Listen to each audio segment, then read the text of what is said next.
Hi, welcome to what is my second attempt at getting some footage on the 890 Adventure. The first time I tried it, it started to rain, and anybody who's tried to do any filming with GoPros in the rain knows that you very quickly get really shitty images. So in this review, the idea is to give you my view on the 890. So if you want to hear all about that, keep watching. I'm obviously going to be looking at this from the point of view of a 790 Adventure owner, and I really want to find out how much this bike differs. Obviously at first glance it looks very much the same, so let's just touch on what has changed between these two bikes, and then I'll talk about how that has impacted the riding experience. So the capacity is now up to 889 cc's, and with that you get 105 horsepower and 100 newton meters of torque, so a pretty reasonable jump up in both of those levels from the 790, and it is noticeable. The other thing that's changed is that they've added 20% mass to the crankshaft, so we should see a difference in the way that this motor handles. The downside of that, of course, is that this makes the bike heavier, and I can't remember the weight off the top of my head. I think it's 196 or 197 kilos. I'll put it on the screen once I've checked it. So you've got an extra weight to go with that extra capacity and extra performance. There's quite a few other changes as well, small things like the hubs being anodized instead of powder coated. The hand control now comes with the cruise control button on it, but the cruise control isn't switched on as stock, and I'll talk about that a little bit later on as well. There's also a new rear shock. The WP Apex shock is different on this to the 790. The front forks, however, are still unadjustable. So that's really the majority of the changes. I'll maybe touch on a couple of others as I think of them whilst I'm riding, but what I want to know is how does that translate into the riding of the bike. So that extra power is noticeable. The bike does feel a little bit more urgent, particularly when you pull it up into the higher rev ranges. But the real difference is the weight in that crankshaft. Whereas the 790, I've always said it feels like a big single cylinder. You know, if you get a gear change wrong or leave it in too high a gear into a bend, it will judder like a big single. And a lot of people complained when riding these off-road that they stalled it quite a lot because there wasn't that kind of low down rolling mass, and it's evident in this bike how that extra increase in the crank weight has changed. So here's an example here. I'm doing 30 miles an hour in fourth gear and I'm getting no complaints from the bike. I wouldn't be able to do this in the 790 because it would be chugging away wanting me to change down, and that's one of the big changes to the crank, and I think it's well worth the additional weight to get that. It's normally not a good thing to add weight to a bike, but for this bike it does make a lot of difference. It just feels smoother and a bit more refined. Now I guess you'd never call a KTM refined, but it certainly does feel a little bit more like that than the 790. The increased weight, I'd have to say I can't really say that I've noticed it. I've not had to pick the bike up, which is where you may notice it, but I can't say, oh blimey, this is heavier than the old bike. But of course, because of this clever saddlebag style fuel tank, you don't really notice it when you compare it to some of the other bikes I've ridden. The Africa Twin, for example, which obviously is a lot heavier. The Triumph Tiger is a similar weight, but they do feel a little bit heavier, a little bit toppy, because the fuel tank's up high, all the weight is up here, and KTM have concentrated on getting the weight as low as possible, and that really does make a significant difference. So the quickest summary I can give is that this has everything that I like about the 790, the kind of smaller dimensions. It's nice and controllable and maneuverable, but it's got that extra power and that extra rolling mass, that extra inertia in the engine. But there's got to be some negatives as well, and actually the negatives that I have on this bike are really what I had on the original bike.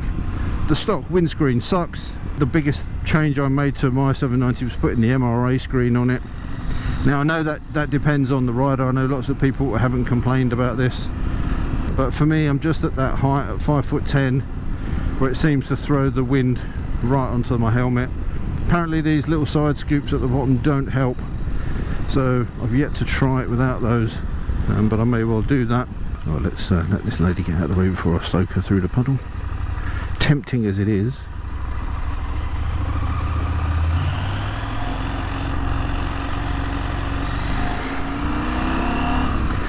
And the other thing is really the optional extras. Of course, all motorcycle manufacturers want you to spend extra money once you've initially paid for the bike, so that's life. And I have to say that it is well worth spending the money on.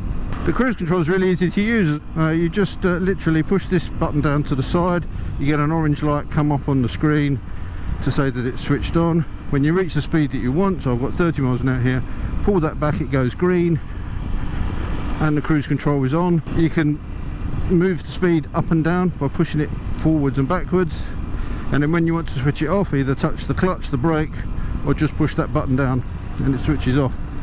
The quick shifter I think is excellent. It's really good, and I haven't used the rally mode functions that much.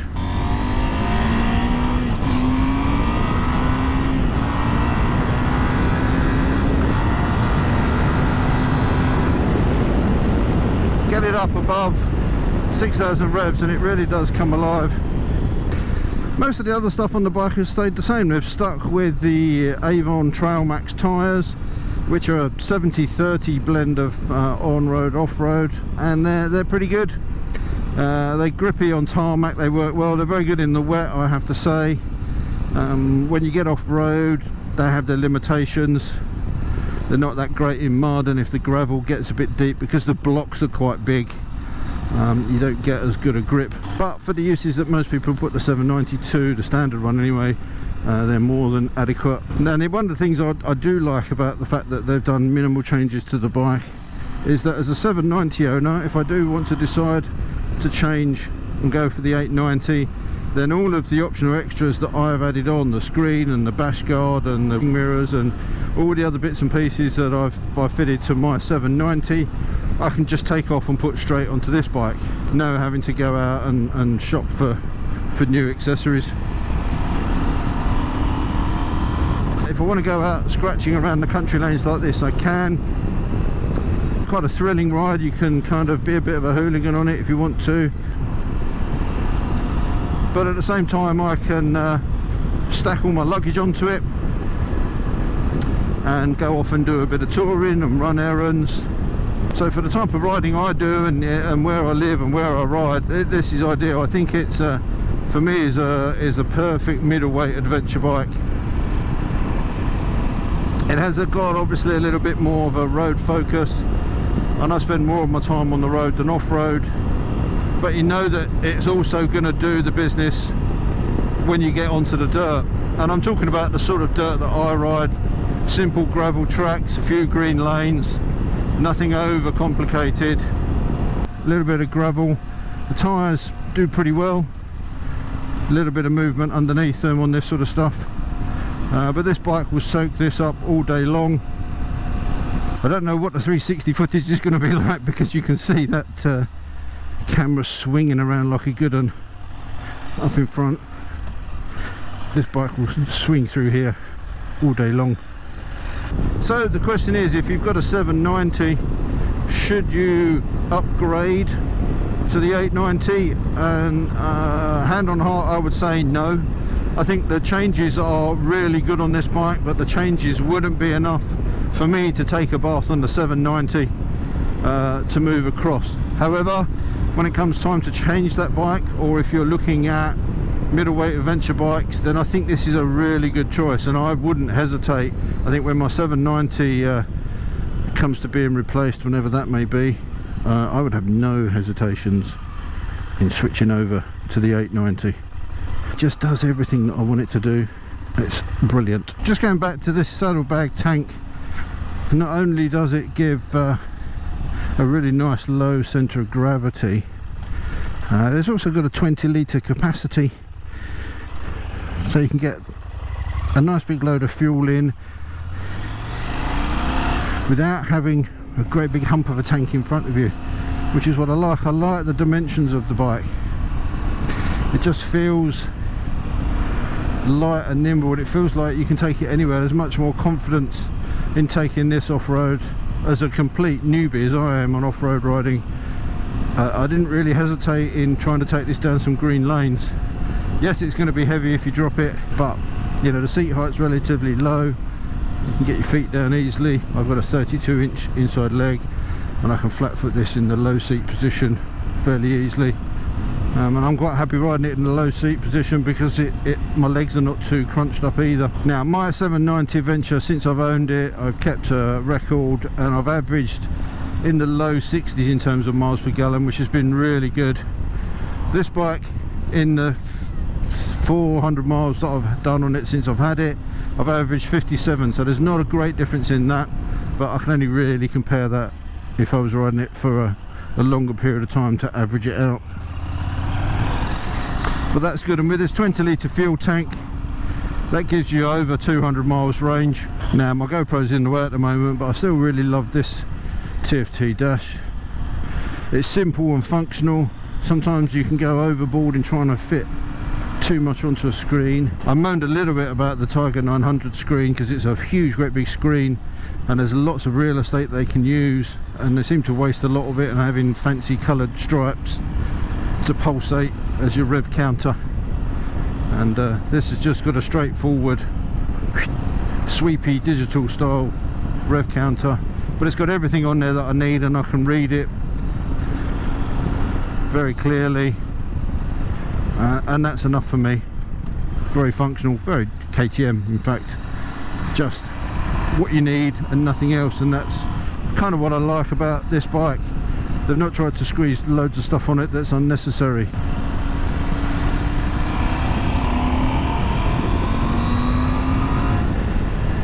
Oh, I'll mention the brakes as well, because there's a slightly uprated or reworked brakes as far as I'm led to believe. The calipers look the same. I'm not entirely sure what they've done. They do feel a little bit more powerful. Certainly no complaints about these. But just to wrap up this video, as I say, if you're an existing 790 owner, then I don't see any need to rush out and take a hit on your bike to buy one of these. But if you are thinking about renewing your bike, or if you're thinking about looking at a middleweight adventure bike, then I would definitely recommend getting to your local dealer and giving one of these a test drive. It's just so much fun to ride, and it's a really practical machine to boot as well. So I hope you enjoyed this video. If you've got any questions about the 890 that I've missed, or anything you want to know about this bike in particular, or as a comparison to the 790, then let me know in the comment section down below. Obviously, if you like the video, hitting that like button is really good for the algorithm. What's better for me is if you want to see more of these reviews, or even if you just want to do me a favor, then hit that subscribe button and the notification bell. And until next time, thanks for joining me, thanks for watching, take care, ride safe, and I'll see you soon. Bye.